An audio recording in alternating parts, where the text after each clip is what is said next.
चना चाट, करारी मसालों वाली चना चाट, हरी मिर्चों वाली चना चाट।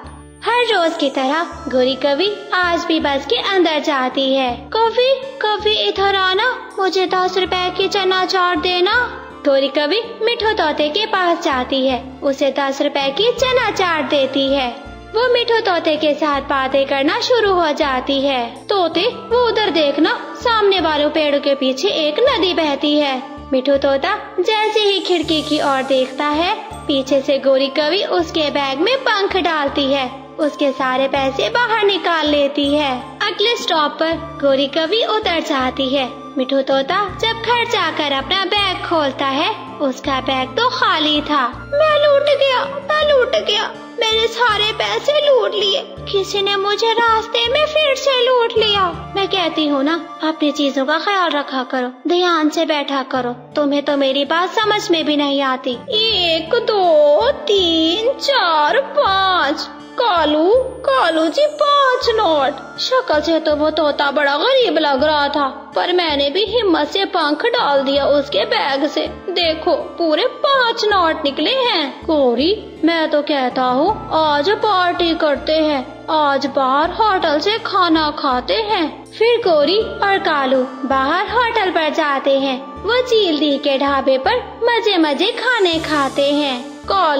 कालू जी, अगर मैं किसी दिन पकड़ी गई, क्या तुम मुझे बचाने आओगे या फिर नहीं? मुझे पूरा विश्वास है, मेरी पत्नी गोरी जी कभी नहीं फंसेगी। कुछ दिनों के बाद मम्मा चिड़िया अपने बेटे कोको के साथ बस पर चढ़ती है। गोरी कवि फिर से चना चाट बेचती हुई आ जाती है। चना चाट, करारी मसालों वाली चना चाट, हरी मिर्चों वाली चना चाट। गोरी कवि चिड़िया के पास जाती है। चिड़िया, अपने इस छोटे बच्चे को चना चाट नहीं लेकर दोगी क्या? मम्मा मुझे भी चना चाट खानी है। अच्छा ले देती हूँ। कवि 10 रुपए की चना चाट दे दो। गोरी कवि कोको को 10 रुपए की चना चाट कागज पे रख कर देती है और चिड़िया से बातें करना शुरू हो जाती है। चिड़िया, कहाँ जा रही हो तुम?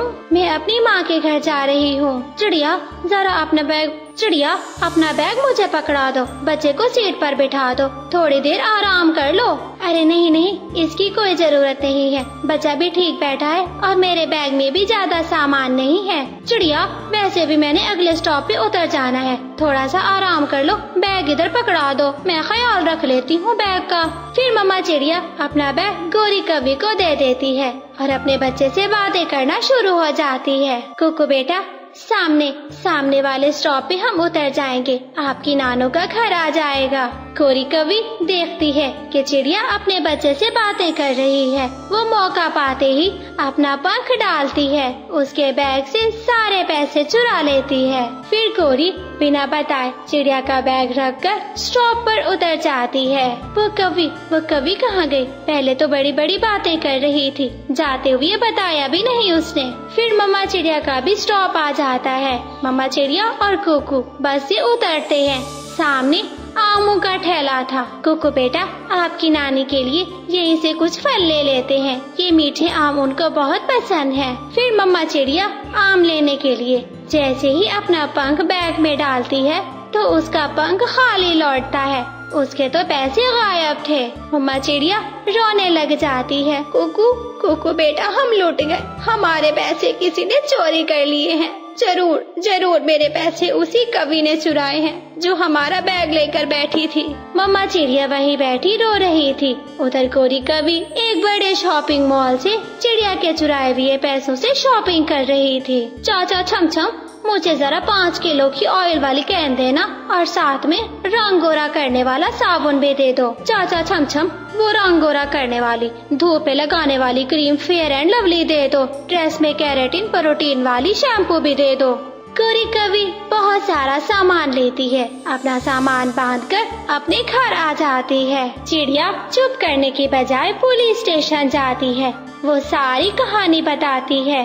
काला काला रंग है उसका। वो बस में चना चाट बेचती है। वो गले में सोने का हार और गुलाबी झुमके भी पहनती है। ऐसे ऐसे चोर तो जगह जगह रास्तों पर मिलते हैं। वो भेष बदल कर पक्षियों को लूटते हैं। मैं जरूर पकड़ लूंगा उस चोर को। गौरी कवि हर रोज की तरह बस पे चढ़ती है। वो अपने काम को करने के लिए फिर से स्टॉप पर आई हुई थी। वो बस पे चढ़ जाती है। उसको ये नहीं पता था कि आज उसकी आखिरी चोरी होगी। चना चाट, करारी मसालों वाली चना चाट, हरी मिर्ची वाली चना चाट। गौरी कवि को पता ही नहीं था कि पीछे वाली सीट पर पुलिस अपना भेष बदल कर बैठी हुई है। चाचा कबूतर, आप इधर खड़े हुए क्यों हैं? वो सामने वाली सीट खाली है। अपना बैग मुझे पकड़ाएं और सामने वाली सीट पे जाकर बैठ जाएं। गौरी को तो अपना काम करना था। वो आहिस्ता से कबूतर का बैग खोलती है। वहाँ से कबूतर के पैसे निकाल लेती है। पुलिस ये सब कुछ बैठी देख रही थी। आखिर कब तक चोरियाँ करोगी तो? पक्षी बस रोको, जल्दी से बस रोको। पुलिस गौरी कवि को बस से बाहर निकालती है। पुलिस जी, मुझे माफ कर दो। मैं फिर चोरियां नहीं करूंगी। मुझे जाने दो। अब तो तुम्हें जेल जाकर ही माफी मिलेगी। जब तक अपनी सजा नहीं काटोगी तब तक नहीं माफ किया जाएगा। फिर पुलिस वाली गाड़ी में बैठकर गौरी कवि को थाने ले जाया जाता है। गौरी कवि को पूरे 3 महीने की कैद हो जाती। गुड़िया ने अपना लाल रंग का छाता कब से छुपा कर रखा हुआ था। वो इंतजार में थी कि कब बारिश हो और वो कब बारिश में बाहर जाए। आज गुड़िया बहुत खुश थी। आसमान पर गहरे बादल छाए हुए थे। गुड़िया अभी रास्ते में थी। वो अपने घर जा रही थी कि तेज बारिश शुरू हो जाती है। गुड़िया जल्दी से घर पहुंच जाती है। मम्मा, वो मेरा छाता कहाँ है? गुड़िया बेटी, कितनी दफा समझाया है, आहिस्ता बात किया करो। बेटी ऊंची आवाज में बात नहीं करती। वो अलमारी में रखा है तुम्हारा छाता। गुड़िया जल्दी से अलमारी खोलती है, अपना छाता निकालती है। मम्मा, मैं बारिश देखने के लिए बाहर जा रही हूँ। अगर बारिश में बाहर जाना ही है तो मेरा कोई काम ही करती आओ। बताइए मम्मा, मैं सारे काम कर दूंगी। मम्मा चिड़िया गुड़िया को 50 रुपए देती है। ये लो 50 रुपए। आते हुए कबूतर चाचा से पकोड़े लेती आना। पकोड़ों का सुनकर गुड़िया तो बहुत खुश हो जाती है। वो अपना छाता उठाती है, पैसे लेती है और तेज बारिश में बाहर निकल जाती है। गुड़िया को बहुत मजा आ रहा था। वो बारिश भी देख रही थी और भीग भी नहीं रही थी।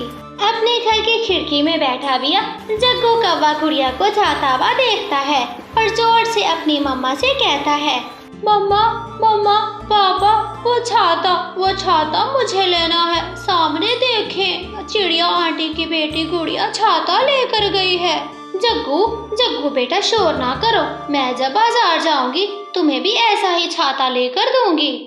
नहीं, मैं वही छाता लूंगा जो गुड़िया आंटी की बेटी के पास है। मुझे वही चाहिए।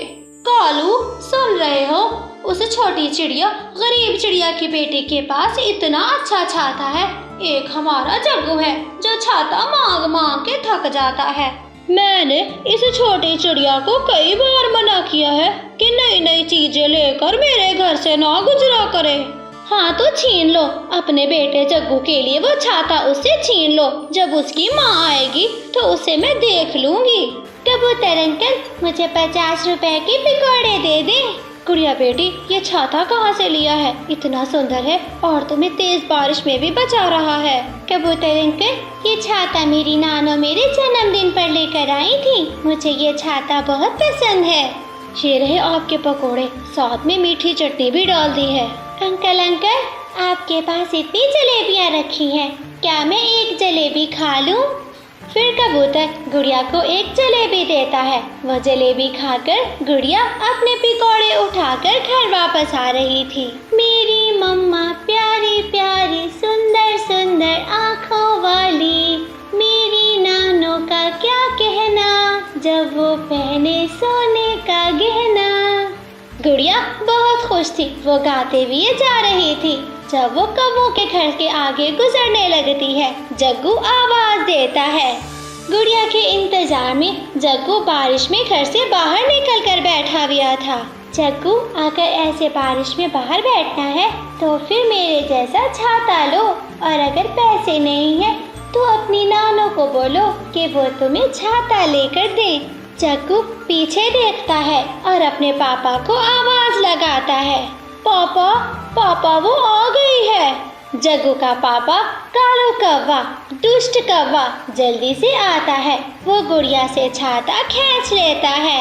चलो चलो भाग यहाँ से, छाता क्या ले लिया, बड़ी बनती फिरती है।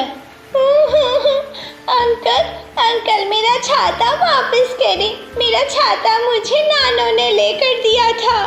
कालू वो छाता अपने बेटे जग्गू को देता है। छाता पकड़ते ही जग्गू जंगल की ओर उड़ जाता है। मैं अपनी मम्मा को बताऊंगी, मेरी मम्मा आपसे पूछेगी, मेरी मम्मा आपको माफ नहीं करेंगे।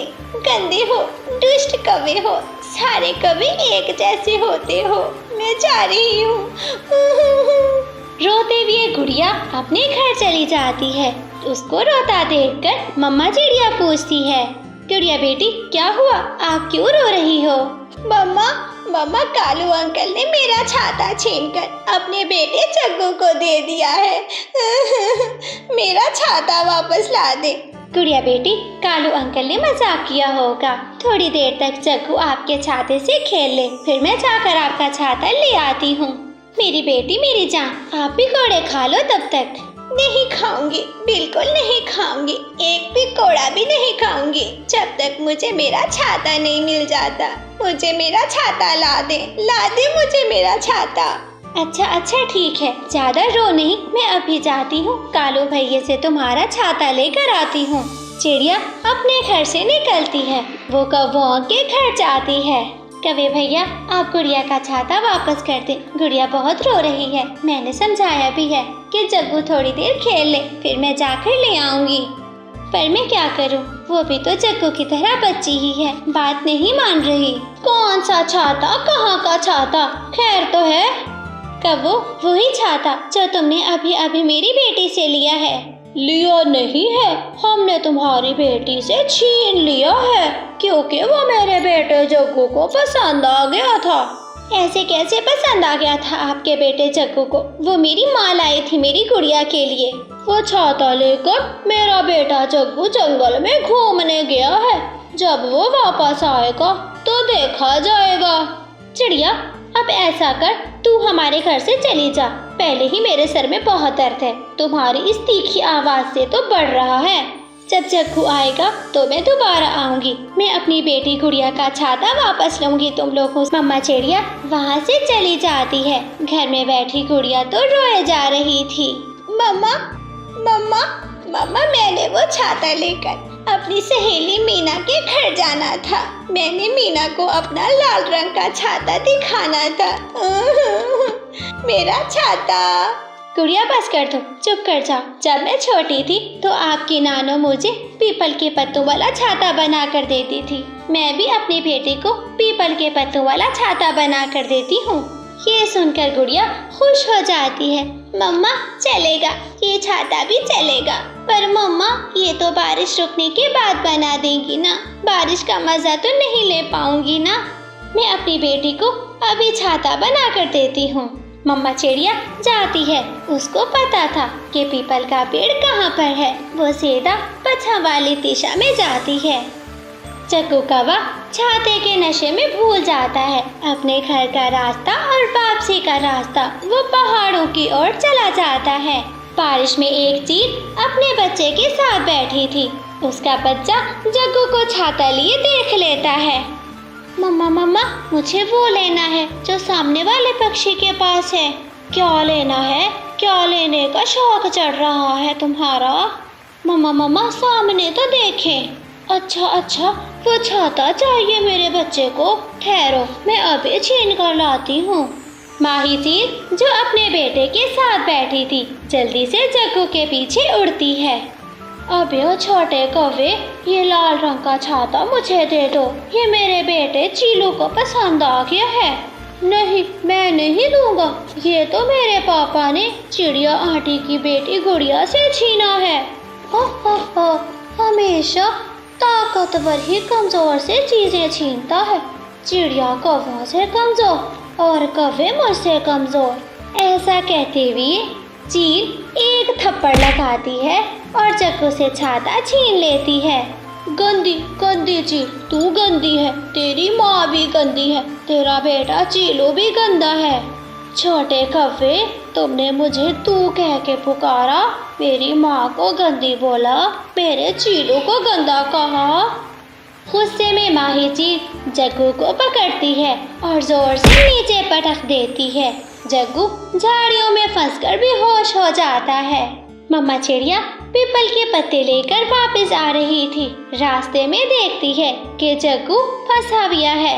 ये तो कौवों का बच्चा जग्गू है, मैं इसे लेकर घर पहुंचा देती हूँ।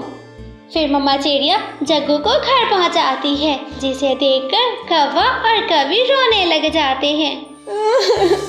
मेरे जग्गू, मेरा बेटा, मेरा शेर, आंखें खोलो, क्या हो गया है मेरे शहजादे को? जग्गू बेटा, एक बार तो आंखें खोलो। उसने मुझे धक्का देकर गिरा दिया, मेरे पंख पर चोट आई है, मेरा छाता भी छीन लिया। ये सुनते ही कालू कौवा डंडा उठा लेता है। कौन, किसने मारा है? बताओ, मैं नहीं छोड़ूंगा उसे। जग्गू जल्दी से बताओ, अपने पिताजी को सारी बात सच बताओ, हम उसको आज छोड़ेंगे नहीं। मम्मा, वो पहाड़ों पर रहने वाली जालिम चील ने अपने चीलों के लिए वो छाता छीन लिया। चील का नाम सुनते ही कौवा और कौवी भीगे बिल्ली बन जाते हैं। जाओ, अब जाकर उस चील को भी मारो, या फिर तुम्हारा गुस्सा मेरे जैसी कमजोर चिड़ियाओं पर ही निकलता है। चिड़िया की बात सुनकर कौवा और कौवी चुप करके बैठ जाते हैं। वो बहुत शर्मिंदा हो रहे थे। चिड़िया मेरी बहन, मुझे माफ कर दो, हम आइंदा ऐसा कुछ भी नहीं करेंगे। तुमने मेरे जग्गू की जान बचाई है, अगर तुम जग्गू को ना लाती तो ना जाने क्या हो जाता। चिड़िया, हमें माफ कर दो, आज हमें एहसास हुआ है तुम सच कहती हो कि गुस्सा कमजोर पर ही निकलता है। चिड़िया आंटी, मुझे भी माफ कर दे, मैं फिर नहीं लड़ाई करूँगा, मैं गुड़िया की कोई चीज नहीं लूँगा। फिर मम्मा चिड़िया घर चली जाती है, अपनी बेटी गुड़िया के साथ मीठी चटनी के साथ मजेदार पकौड़े खाती है। फिर चिड़िया अपनी बेटी गुड़िया को सारी बात बताती है। मम्मा, अच्छा ही हुआ कि जग्गू ने छाता छीन लिया, अगर वो चील मुझसे छीनने आ जाती फिर क्या होता? फिर माँ बेटी हंसने लग जाते हैं। रानो चिड़िया की बेटी गुड़िया जब से अंडे से निकली थी वो उड़ नहीं सकती थी, वो एक अपाहिज चिड़िया थी। रानो चिड़िया जब भी भोजन लेने जाती अपनी बेटी को अपने कंधों पर बिठा कर लेके जाती थी। गुड़िया बेटी, अब मैं बहुत थक गई हूँ, मैं तुम्हें मजीद नहीं उठा सकती, मैं भोजन लेने अकेली जाती हूँ और भोजन लेकर सीधा यहाँ आऊंगी। मुझे पता है मम्मा, मुझे पता है मैं आप पर बोझ हूँ। सब पक्षियों के बच्चे बड़े होकर अपने माता पिता की खिदमत करते हैं, मैं सिवाय दाना खाने के कुछ भी नहीं कर सकती। गुड़िया बेटी, कितनी बार समझाया है ऐसी बातें मत किया करो, दूसरों के लिए तुम जो भी हो, तुम मेरी बेटी हो, मेरी औलाद हो, बोझ नहीं हो मुझ पे। फिर रानो चिड़िया वहाँ से दाना लेने चली जाती है। सामने वाले पेड़ पर बैठे हुए जग्गू कौवा, कीकी कबूतर गुड़िया को देख रहे थे। कीकी, वो देखो सामने चिड़िया आंटी की अपाहिज बेटी बैठी है, चलो उसको हम तंग करते हैं। फिर वो दोनों शरारती पक्षी, गोरी कवि का बेटा जग्गू कौवा, कबूतर का बेटा कीकी, गुड़िया के पास आ जाते हैं। जग्गू गुड़िया को पीछे से चोंच मारता है और फिर पीछे हट जाता है। जाओ, तुम दोनों यहाँ से जाओ, मुझे फिर से तंग करने आ गए हो। गुड़िया ऐसे जग्गू से जब बात कर रही थी तो कीकी पीछे से चोंच मारता है। पकड़ सकती हो तो पकड़ के दिखाओ, लंगड़ी अपाहिज, गुड़िया लंगड़ी अपाहिज। जग्गू कवि की ये जली कटी बातें सुनकर गुड़िया रोने लग जाती है। मुझे तंग मत करो, यहाँ से चले जाओ। मैं लंगड़ी हूँ, अपाहिज हूँ तो क्या हुआ? आपसे तो दाना मांग कर नहीं खाती ना। कुकू, चक्कू दोस्त, चलो नीचे आओ, नीचे पत्थर पड़े हैं, हम इस अपाहिज को पत्थर मारते हैं। फिर जग्गू और कीकी जमीन से पत्थर उठा उठा कर गुड़िया को मारने लग जाते हैं। एक पत्थर गुड़िया के सर में लगता है, गुड़िया के सर से खून बहना शुरू हो जाता है।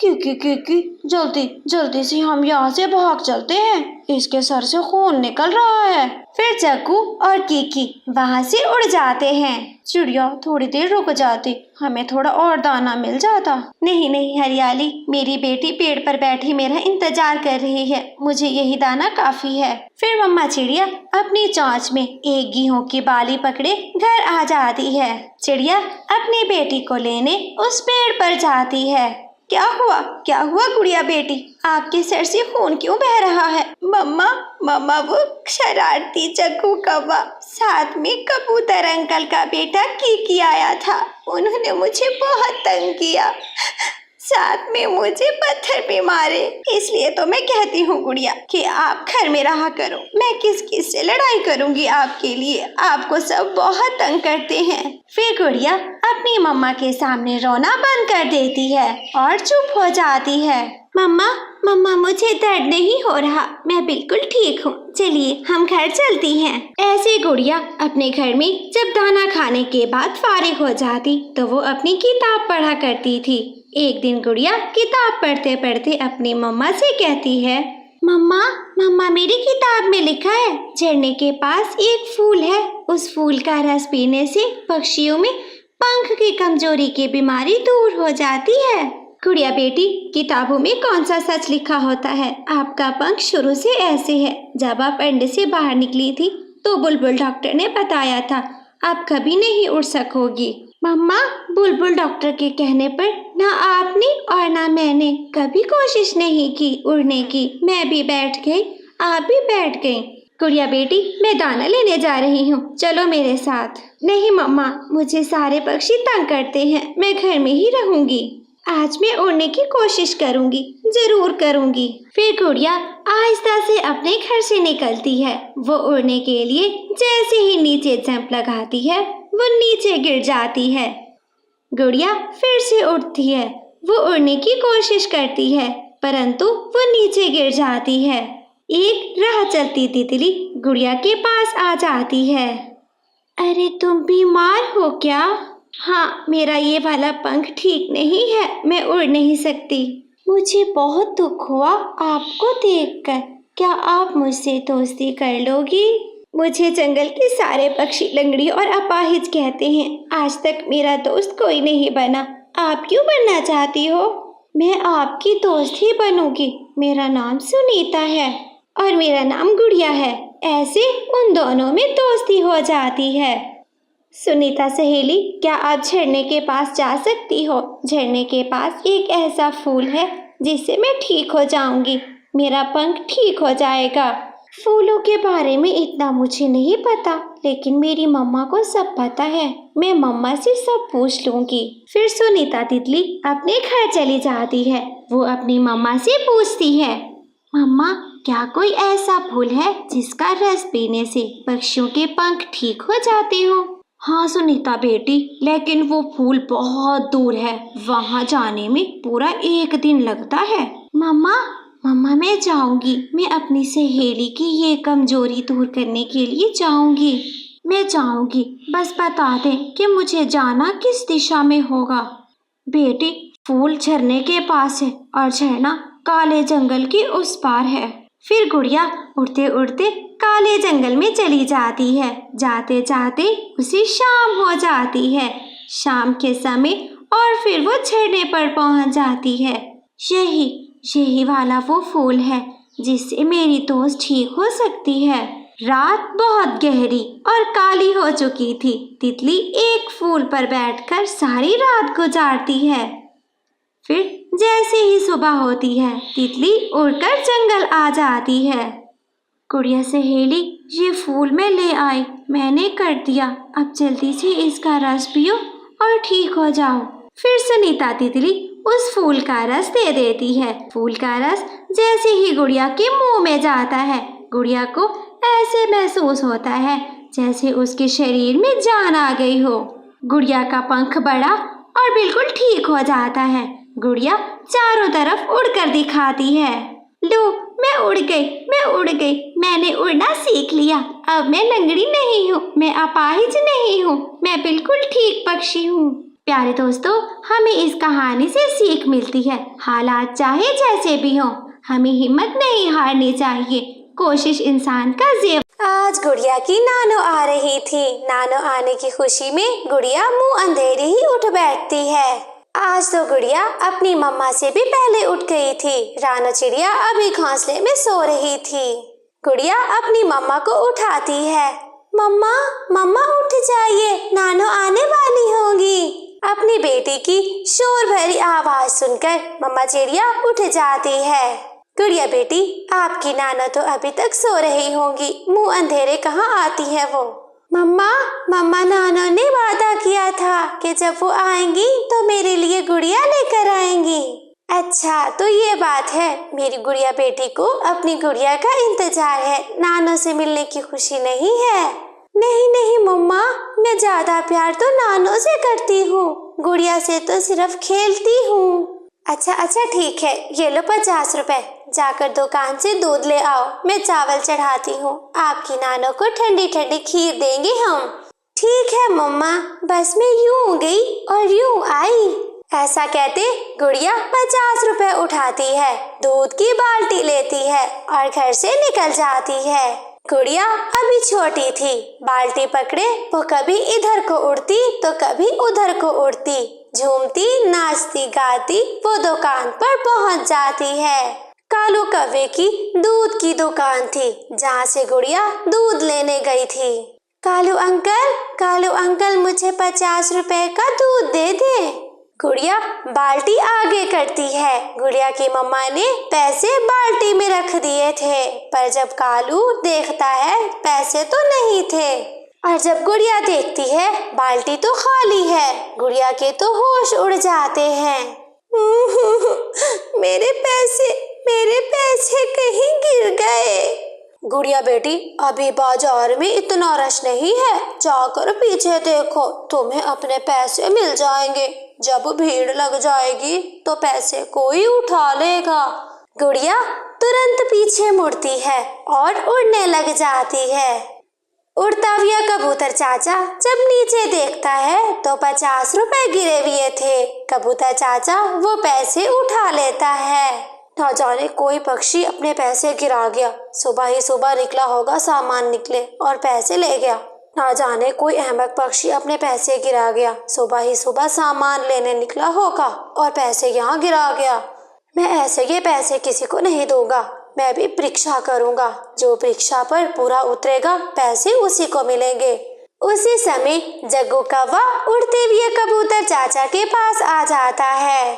छोटे कौवे, मेरी बात सुनो, मुझे पैसे मिले हैं गिरे हुए, क्या वो पैसे तुम्हारे हैं?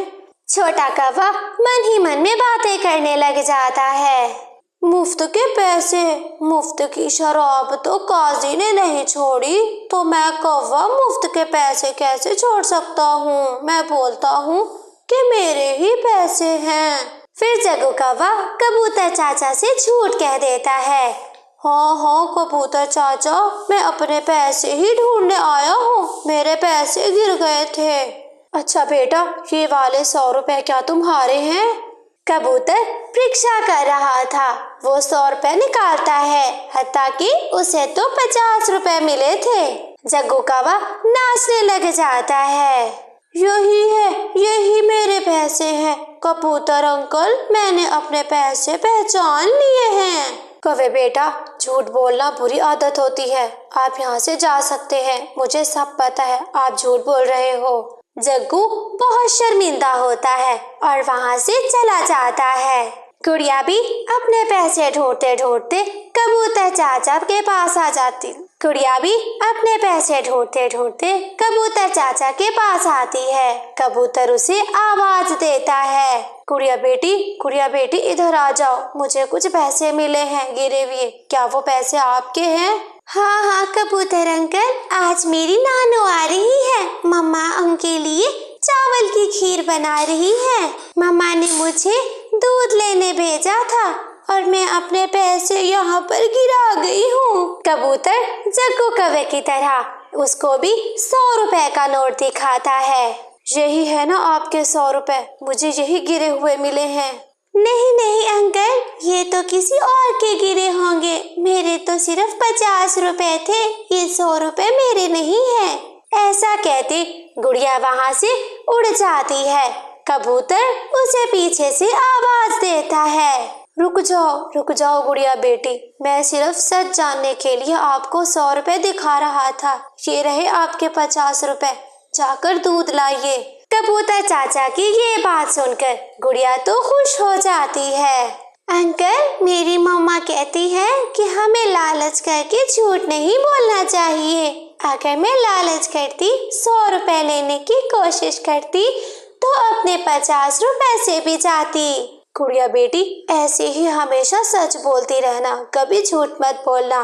फिर गुड़िया उन पैसों से दूध लेती है और जल्दी से घर आ जाती है। घर जाकर देखती है तो उसकी नानो भी घर आई हुई थी। गुड़िया घर जाते ही अपनी नानो के गले लग जाती है। मेरी गुड़िया, मैंने बहुत याद किया था अपनी गुड़िया को, बहुत प्यार आता था तुझ पे मेरी गुड़िया, और मैंने भी अपनी नानो को बहुत मिस किया था। फिर वो चावल की खीर खाते हैं, मजे मजे की बातें करते हैं। प्यारे दोस्तों, हमें इस कहानी से सीख मिलती है कि कभी झूठ नहीं बोलना चाहिए, हमेशा सच बोलना चाहिए। रानू चिड़िया दूर से माही चील को अपने घर से आता देखती है तो वो डर जाती है। चिड़िया तेजी से उड़ते हुए अपने घर आती है। घर आकर देखती है कि उसकी बेटी खून में लथपथ पड़ी है। मेरी गुड़िया, क्या हुआ? आपको किसने घायल कर दिया? मम्मा वो दुष्ट चील आई थी, वो मुझे खाना चाहती थी, मैंने खुद को खाने से तो बचा लिया पर वो मेरा पंख घायल कर गई। मम्मा, उसने मुझे बहुत जोर से पंजा मारा। अगर ये सब ऐसे ही चलता रहा तो वो दुष्ट चील जंगल के सारे छोटे पक्षियों को खा जाएगी। मम्मा चिड़िया बहुत परेशान थी। परेशानी में वो अपने पड़ोसी तोते के पास जाती है। तोते भैया, हमें उस चील का मुकाबला करना होगा, हमें उससे लड़ना होगा, इस तरह तो वो हमारे बच्चे खा जाएगी, हमारे बच्चे सुरक्षित नहीं हैं। चिड़िया, हम छोटे पक्षी उस बड़ी चील का कैसे मुकाबला करेंगे? ये सब बहुत मुश्किल है और मुझसे तो बिल्कुल भी नहीं होगा। अगर हम सब ऐसे ही डरते रहे तो वो बड़ी चील हमारे बच्चे तो क्या, अब बाद में हमें भी खा जाएगी और जंगल में कोई नहीं बचेगा। फिर मम्मा चिड़िया रोते हुए कबूतर के पास जाती है। कबूतर के पास जाकर उसको सारी बात बताती है। मगर वो अभी तक मेरे घर नहीं आई है तो मैं क्यों दुश्मनी मोल लूं उससे? कबूतर भैया, वो चील हमारी जन्म जन्म से दुश्मन है, वो हमारे बच्चे खा रही है। क्या आप ऐसे बैठे रहोगे हाथ पे हाथ धरे, आप कुछ नहीं करोगे? देखो रानू चिड़िया, मुझे उस चील से बहुत डर लगता है, मैं उसका सामना नहीं कर सकता। चिड़िया वहाँ से चली जाती है और वो समझ जाती है कि अब उसे उस चील का सामना अकेले में करना होगा। चिड़िया योजना बनाती है। चिड़िया जंगल में रहने वाली दूसरी शीला चील के पास जाती है। चिड़िया, खुद ही मेरे पास चल के आ गई हो, जिंदगी से प्यार नहीं है तुम्हें क्या? शीला चील जी, जिंदगी से प्यार तो क्या, वो माही चील मेरे दोनों बच्चों को खा गई है और अब वो मुझे खाने वाली है। मैं चाहती हूँ कि आप ही मुझे खा लो, मेरा मांस आप खा लो, आप बहुत अच्छी चील हो। चिड़िया, क्या मैं वाकई में अच्छी चील हूँ? हाँ, जब मैंने माही चील को ये बताया कि मैं शीला चील का भोजन बनूंगी तो वो आपको बुरा भला कहने लग गई और तो और उसने कहा कि वो आपसे ज्यादा ताकतवर और शक्तिशाली है। मुझसे कोई दूसरी शक्तिशाली चील तो हो ही नहीं सकती। शीला चील जी, मेरी मरने से पहले एक ही इच्छा है, मैं चाहती हूँ कि आप और शीला चील एक दूसरे का मुकाबला करें। मैं देखना चाहती हूँ आप ज्यादा ताकतवर हो या फिर वो। ठीक है, तो फिर जाकर बता दो उसको, मैं कल शाम उससे मुकाबला करने आ रही हूँ। ठीक है शीला चील जी, अब मैं जाती हूँ, मीठे मीठे फल खाती हूँ ताकि मेरा मांस और भी मीठा हो जाए और आपको खाने में मजा आए। चिड़िया वहाँ से उड़ती है। वो फिर माही चील के पास जाती है। मुझे पता है आप हैरान हो कि मैं आपके पास क्यों आई हूँ। मैं आपको कुछ बताने आई हूँ। बताओ बताओ, क्या बताने आई हो छोटी चिड़िया? ऐसी क्या बात है? कल मेरे पास घने जंगल से शीला चील आई थी, जो मुझे बता रही थी कि वो कल शाम में आकर आपसे लड़ाई करेगी। आपको मारकर जंगल की वो सरदार बन जाएगी। वो बूढ़ी शीला चील मुझे कभी नहीं मार सकती। अगर तुम शीला चील से जीत गई तो मैं तुम्हें इनाम में अपनी बेटी खाने के लिए दूंगी। फिर समझो मैं जीत गई, बस कल शाम आने दो। फिर चिड़िया घर चली जाती है। दोनों चीलें अब बहुत गुस्से में थीं। अगले दिन चिड़िया घने जंगल में पहुंच जाती है। घने बादल, साथ में बारिश आना भी शुरू हो जाती है। चिड़िया एक पेड़ की डाल पर बैठ जाती है। शीला चील भी वहां पर आ जाती है। कहाँ है वो कमजोर माही चील? मैं अभी देखती हूँ उसे। वो सामने वाला घर माही चील का है, मैं अभी बुला कर लाती हूँ। चिड़िया माही चील को बुला कर लाती है। बूढ़ी चील, अभी भी समय है, चली जाओ यहाँ से, वरना मैं तुम्हें मार डालूंगी। मैदान सज चुका है, बारिश में लड़ाई का मजा और ज्यादा आएगा। फिर दोनों चीलें एक दूसरे पर टूट पड़ती हैं। लड़ाई शुरू हो जाती है। मेरी चोंच छोड़ दो, पहले तुम मेरा पंख तो छोड़ो। 1 घंटे की लड़ाई के बाद माही चील शीला चील को मार देती है और माही चील का पंख घायल हो चुका था। चिड़िया, मैंने शीला चील को मार दिया है, मर गई है शीला चील। बहुत अच्छा किया है। अब 2-4 दिन में तुम भी मर जाओगी और मेरे बच्चे तुमसे सुरक्षित रहेंगे। तो ये तुम्हारी चाल थी? हूँ तो मैं तुमसे छोटी, पर अकल में तुमसे बड़ी हूँ। ऐसे रानो चिड़िया अपने बच्चों को चील के हमले से सुरक्षित रखती है। मिठू तोते की तरबूज की फसल अब तैयार हो चुकी थी। वो खुशी खुशी अपने बड़े बड़े तरबूज वाले खेत में बैठा हुआ था। अब मेरे तरबूज पक गए होंगे, मैं कुछ ही दिनों में अपने तरबूज बेच दूंगा। मैं काली काली कौवी, मैं काला काला कौवा, हम दोनों का है काम। चोरी करना चोरी करना चोरी करना। गीत गाते झूमते नाचते उछलते कूदते 2 कौवे मिठू तोते की तरबूज की फसल से थोड़ी ही दूर पेड़ की डाल पर बैठ जाते हैं। कालू चोरपति जी, वो देखो सामने उस मोटी चोंच वाले तोते के खेत में कितने बड़े बड़े तरबूज लगे हुए हैं। वो मोटी चोंच वाला सारा दिन अपने खेत की रखवाली करता है। रखवाली दिन को करता होगा। चोरपति जी, हम रात में आएंगे और अपनी टोकरी भर के ले जाएंगे। इसका मतलब आज रात लाल लाल तरबूज खाकर पार्टी करेंगे। फिर दोनों कौवे गीत गाते वहां से चले जाते हैं। शाम हो जाती है। मिठू तोता एक तरबूज लिए अपने घर चले जाता है। मिठू जी, तरबूज की फसल तैयार हो गई है क्या? हाँ हरियाली, तरबूज की फसल तैयार हो गई है। ये लो, एक तरबूज मैं तुम्हारे लिए लाया हूँ। हरियाली वो तरबूज काटती है। दोनों पति पत्नी लाल और रस रसीला तरबूज देखकर बहुत खुश हो जाते हैं। हरियाली, इस बार हमारी तरबूज की फसल बहुत अच्छी तरह तैयार हुई है। मिठू जी, ये थोड़ा सा तरबूज चिड़िया को दे आओ, चिड़िया बहुत खुश हो जाएगी। फिर हरियाली तोती आधा तरबूज लेकर चिड़िया के घर चली जाती है। हरियाली, तुम्हारा बहुत बहुत शुक्रिया, ये तरबूज तो बहुत मीठा होगा। तुम माँ बेटी ये तरबूज खा लो और फिर कल हम अपने तरबूज की फसल काट रहे हैं। तुम माँ बेटी थोड़ी सी हमारी मदद भी कर लेना और जी भर के तरबूज भी खा लेना। फिर हरियाली अपने घर चली जाती है। रात हो जाती है। सभी पक्षी अपने अपने घरों में सो जाते हैं। लेकिन वो चोर कौवा और कवि अभी तक घर में बैठे हुए जाग रहे थे।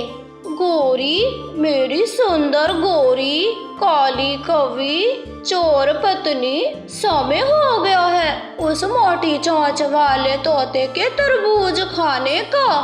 रुको रुको चोर पति जी, मैं जरा टोकरी उठा लूं।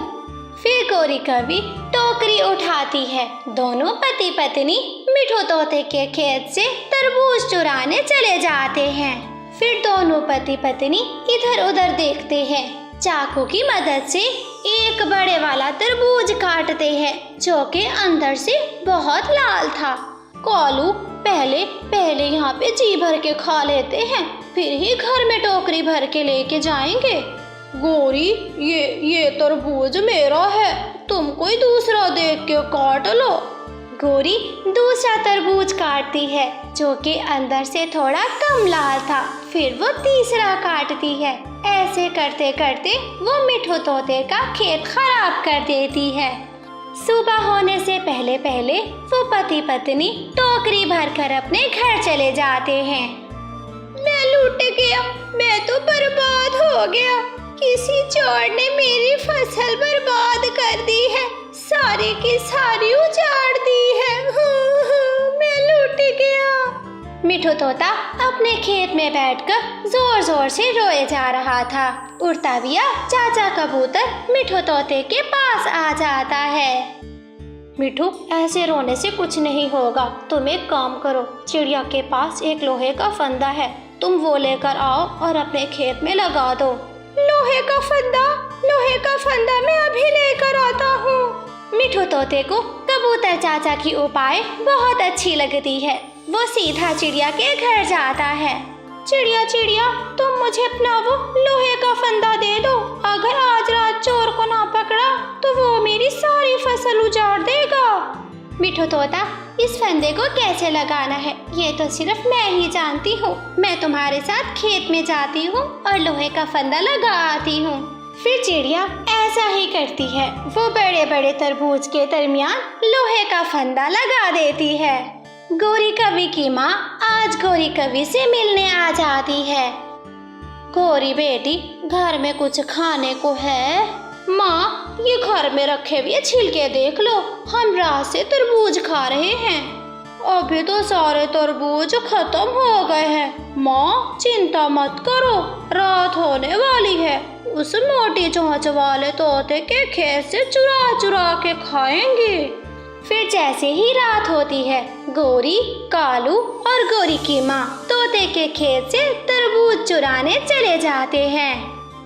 गोरी की माँ इतने ज्यादा तरबूज देखकर खुश हो जाती है।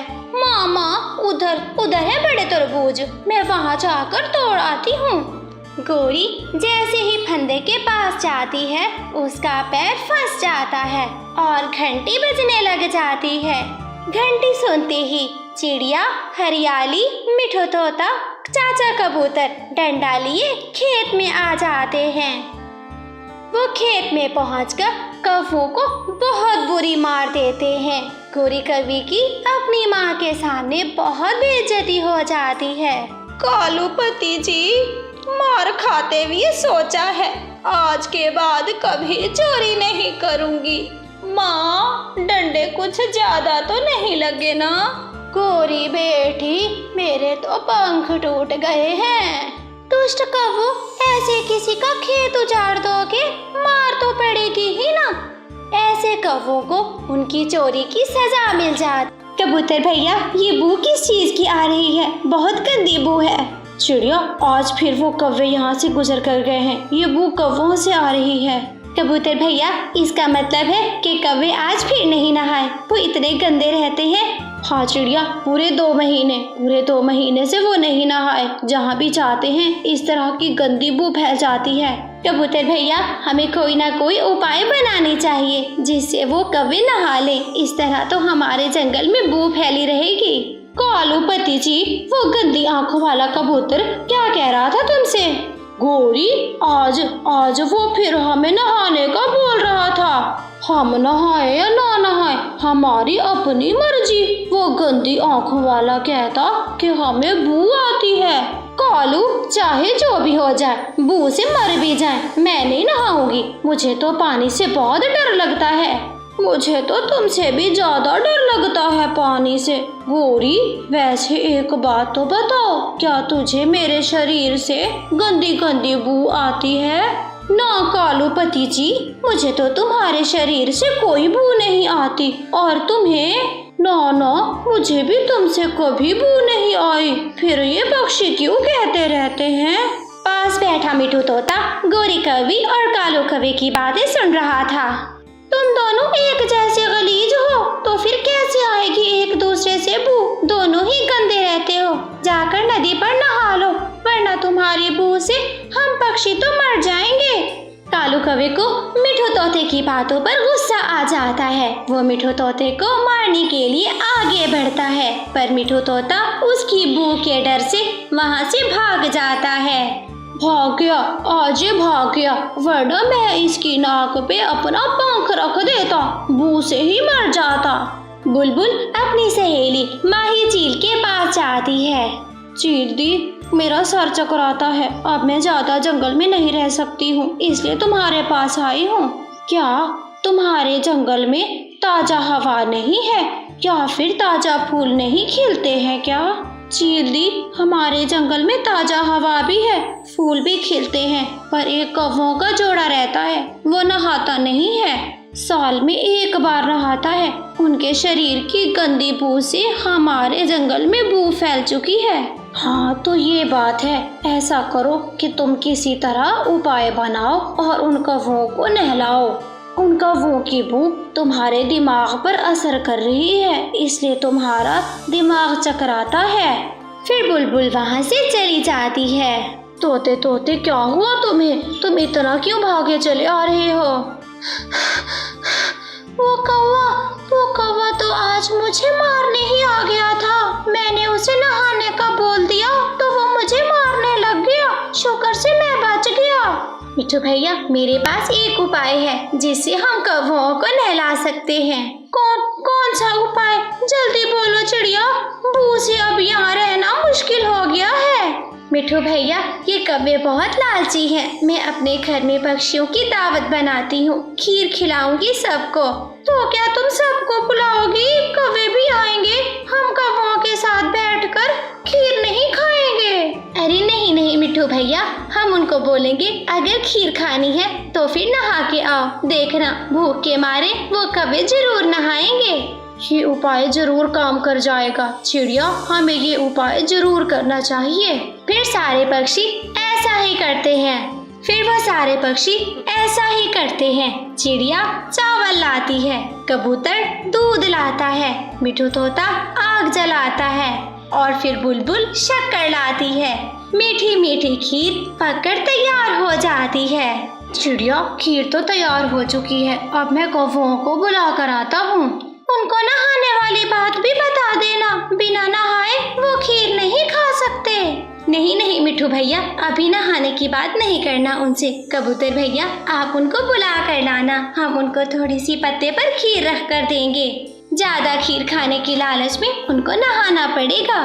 फिर कबूतर कौवों को बुलाने के लिए उनके पास चला जाता है। कौवो, हम सब पक्षियों ने मिलकर मीठी खीर बनाई है। चिड़िया तुम लोगों को बुला रही है, अगर खीर खानी है तो आ जाओ। कौवे खीर का सुनकर बहुत खुश हो जाते हैं। कालू पति जी, सुना, मीठी खीर खानी है। कबूतर भैया, मुझे तो मीठी खीर बहुत पसंद है, जल्दी चलो। छी गंदे कौवो, इतनी गंदी स्मेल है। अगर तुम लोग खीर खाना चाहते हो तो नहा कर आओ। इस गंदी बू में खीर का स्वाद कहाँ से आएगा? चिड़िया, थोड़ी सी एक प्लेट में डाल दो, मैं अपने घर जाकर खा लेती हूँ। नहीं, ये खीर हम सब पक्षियों ने मिलकर खानी है। जाकर तुम लोग किसी अच्छे साबुन से नहा के आओ। चल कालू नदी पे चल, मुझे नहाना है। ऐसा न हो बाकी सारे पक्षी खीर खा जाएं और हम गंदी बू वाले एक साइड पर बैठे रहें। फिर दोनों पति पत्नी तेजी से उड़ते हैं, नदी पर पहुंच जाते हैं। कालू, मुझे पानी से डर लगता है, पहली डुबकी तुम लगाओगे। गौरी, डुबकी साथ लगाते हैं, जल्दी से आ जाओ। फिर वो दोनों नदी में कूदकर नहाने लग जाते हैं। साबुन लगाते हैं अपने शरीर पर। जब वो नहाकर नदी से बाहर आते हैं तो नदी बोलने लग जाती है, कौवो, अगर अगली बार तुम इतनी देर से नहाने आए तो मैं तुम्हें अपना पानी नहीं दूंगी। मेरा सारा पानी गंदा और बू वाला कर दिया। ना ना नदी जी, मैं अब रोजाना नहाने आऊंगी। मैं अब साफ सुथरी रहूंगी। ऐसे गौरी कवि नदी से वादा करती है कि वो रोजाना नहाने के लिए आएगी। प्यारे दोस्तों, इस कहानी से हमें क्या सीख मिलती है? सफाई निस्फ ईमान। मम्मा आज मेरा नूडल्स खाने का दिल कर रहा है। मम्मा मुझे मसाले वाली नूडल्स बना दे। गुड़िया बेटी, सच पूछो तो आज मेरा भी नूडल्स खाने का दिल कर रहा है। ये लो 50 रुपए, कबूतर चाचा की दुकान से एक पैकेट नूडल्स का ले आओ। गुड़िया खुश हो जाती है। अपनी मम्मा से 50 रुपए लेकर कबूतर चाचा की दुकान की तरफ चली जाती है। कबूतर चाचा, ये ले 50 रुपए और मुझे एक पैकेट नूडल्स का दे दे। रुको बेटी, थोड़ा पैकेट पे मट्टी लगी है, मैं साफ करके देता हूँ। कबूतर गुड़िया को एक पैकेट नूडल्स का साफ करके दे देता है। गुड़िया वो नूडल्स का पैकेट लेकर अपने घर जा रही थी कि रास्ते में भूखा जग्गू देख लेता है। गुड़िया रुको। हाँ बताओ जग्गू, जल्दी बताओ। चलो गुड़िया, हम झरने पे जाते हैं, वहाँ पर खेलते हैं। नहीं जग्गू, मेरी मामा मेरा इंतजार कर रही है। मैं नूडल्स लेने आई थी। मैं जब तक नूडल्स नहीं खाऊंगी तब तक झरने पे नहीं जाऊंगी। गुड़िया पीछे देखो, तुम्हारे पीछे भूत है। गुड़िया पीछे देखती है तो जग्गू कौवा उसका नूडल्स का पैकेट उठाकर भाग जाता है। जग्गू कौवा गंदा है, बहुत गंदा है। मेरा नूडल्स का पैकेट ले गया। गुड़िया रोते हुए घर चली जाती है। मम्मा, मैं ये नूडल्स का पैकेट गुड़िया से छीन कर लाया हूँ। मुझे जल्दी से ये नूडल्स बना दें। जग्गू बेटा, अभी उसे फिद्दी चिड़िया। जग्गू बेटा, अभी वो चिड़िया बाहर रोती हुई आ जाएगी। जग्गू बेटा, अभी उसकी माँ आ जाएगी और फिर हमसे ये पैकेट लेके चली जाएगी। मम्मा, चिड़िया आंटी आए तो आप गालियाँ देकर उसको भगा देना। वैसे भी जंगल के सारे पक्षी आपसे कितना डरते हैं। ये मेरा छोटा सा बेटा जग्गू भी जानता है कि जंगल के सारे पक्षी गौरी कवि से डरते हैं। जग्गू बेटा, तुम मुंह हाथ धो लो, मैं तुम्हारे लिए जब तक नूडल्स बनाती हूँ। मम्मा वो जग्गू का बच्चा आज फिर मेरा नूडल्स का पैकेट लेकर भाग गया है। गुड़िया बेटी, कितनी बार समझाया है तुम उन दुष्ट कौवों से दूर रहा करो। क्यों जाती हो तुम उनके पास? लूसी कबूतरी दुकान से घर गई हुई थी। जब वो दुकान वापस आती है तो अपने पति से कहती है, पति जी, यहाँ पर एक नूडल्स का पैकेट रखा था, वो कहाँ गया है? वो तो मैंने चिड़िया की बेटी को दे दिया है। चिड़िया की बेटी आई थी लेने। अरे पति जी, वो तो एक्सपायर नूडल्स थी। अब जल्दी से फ्रेश माल में से नूडल्स उठाओ और चिड़िया को दे आओ। ये ना हो कि वो अपनी बेटी को एक्सपायर नूडल्स ही खिला बैठे। फिर कबूतर चाचा नूडल्स का पैकेट उठाता है और चिड़िया के घर जाता है। गुड़िया बेटी, चुप कर जाओ, अब रोने से कुछ नहीं होगा। मैं फिर कल लेकर दूंगी आपको नूडल्स और आप खाना मजे से। इतने में चिड़िया के घर का दरवाजा बजने लगता है। माफ करना चिड़िया बहन, जो अभी गुड़िया नूडल्स का पैकेट लेकर आई है वो तुम मुझे वापस कर दो और ये वाला ले लो। कबूतर चिड़िया को नया नूडल्स का पैकेट दे देता है। कबूतर भैया, वो नूडल्स का पैकेट तो जग्गू कौवा छीन के ले गया था गुड़िया से, इसलिए तो वो बैठी रो रही है। चिड़िया, वो नूडल्स तो एक्सपायर थी, मुझे अभी तुम्हारी भाभी ने बताया। अच्छा, वो नूडल्स एक्सपायर थी? मैं अभी जाकर गौरी को बताती हूँ। मम्मा आप कहाँ जा रही हो? गुड़िया बेटी, मैं अभी आती हूँ। मम्मा, मैं भी आपके साथ जाती हूँ। गुड़िया अपनी मम्मा के साथ जग्गू कौवे के घर जाती है। उनका दरवाजा बजाती है। गौरी जल्दी से दरवाजा खोलो। गुड़िया गौरी कवि का दरवाजा बजाए जा रही थी। जग्गू बेटा, जल्दी से नूडल्स खत्म कर लो, वो चिड़िया बाहर आई खड़ी है। फिर जग्गू एक ही बार में सारी नूडल्स खत्म कर लेता है। मसाले वाला पानी भी पी लेता है। ओ, मजा आ गया मम्मा, इतने मजे की मसाले वाली नूडल्स खा के। गौरी जल्दी से दरवाजा खोलो। रुको रुको चिड़िया, अब क्या दरवाजा तोड़ दोगी? गौरी, वो नूडल्स का पैकेट जो जग्गू छीन कर लाया है गुड़िया से, वो उसे बनाकर मत देना, वो एक्सपायर है। चिड़िया, अब तो मेरे बेटे जग्गू ने वो नूडल्स खा ली हैं। ये बात सुनकर गुड़िया तो हंसने लग जाती है। मम्मा मम्मा, कितना अच्छा हो गया कि जग्गू ने एक्सपायर नूडल्स खा ली है। फिर अंदर से जग्गू कौवे की रोने की आवाज आती है। ओहो, मम्मा मम्मा जल्दी आओ, मेरे पेट में बहुत दर्द हो रहा है। मम्मा मैं मर जाऊंगा। कितनी देर से तुम्हारा दरवाजा बजा रही थी, क्या होता आकर तुम खोल लेती। वही हुआ ना जिसका डर था। गौरी घर के अंदर जाती है। जग्गू बेटा, कहाँ दर्द हो रहा है? मम्मा मम्मा यहाँ दर्द हो रहा है। बहुत दर्द हो रहा है। गौरी, तुम जग्गू के पास बैठो, मैं अभी बुलबुल डॉक्टर को बुला कर लाती हूँ। चिड़िया बुलबुल डॉक्टर को बुलाने चली जाती है। गुड़िया गौरी आंटी के घर में बैठी हुई थी और जग्गू का तमाशा देख रही थी। जग्गू जग्गू, अब तुमने एक्सपायर नूडल्स खा ली है, तुम्हें तो बड़े वाला टीका लगेगा। ये सुनकर जग्गू और ज्यादा रोने लग जाता है। चिड़िया बुलबुल डॉक्टर को ले आती है। गौरी, ये पकड़ो कड़वा शरबत और अपने बेटे को 2 घूंट पिला दो। नहीं नहीं, मैं नहीं पीऊंगा, ये काला शरबत मैं नहीं पीऊंगा। गंदा कड़वा शरबत होता है। जग्गू बेटा, अगर दवा नहीं खाओगे तो पेट का दर्द कैसे ठीक होगा? गौरी कवि अपने बेटे के मुंह में 2 घूंट काला शरबत डाल देती है। गुड़िया उसके पंख पकड़े हुए थी। गौरी आंटी, थोड़ा सा और शरबत डालिए, मैंने जग्गू के पंख पकड़ लिए हैं।